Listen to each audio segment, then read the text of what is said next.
Blood की कमी की मार तो हर कोई झेलता है। कभी कभी ब्लड ना मिलने से या ब्लड मैच ना होने से इंसान की जान भी चली जाती, लेकिन जल्द ही इस मुसीबत से निजात मिल सकती है। कैसे, बताएंगे पूरी वीडियो में।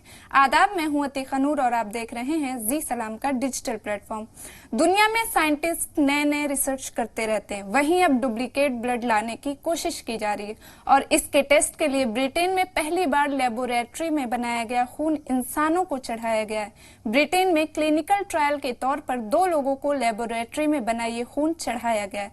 इस क्लिनिकल ट्रायल में कैम्ब्रिज और ब्रिस्टल यूनिवर्सिटी समेत कई ऑर्गेनाइजेशंस के साइंटिस्ट शामिल हैं। लैब में ब्लड बनाने के लिए डोनर के स्टेम सेल्स का इस्तेमाल किया गया।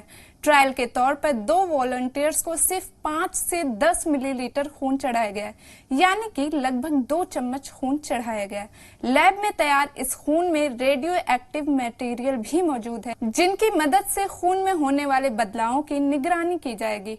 ट्रायल में शामिल साइंटिस्ट के मुताबिक जिन 2 वॉलंटियर्स को खून चढ़ाया गया, उनमें अब तक कोई साइड इफेक्ट नजर नहीं आया है। जानकारों का कहना है कि अगर ये क्लिनिकल ट्रायल सफल रहा तो ब्लड डिसऑर्डर और रेयर ब्लड ग्रुप वाले मरीजों के इलाज में मदद मिल सकेगी।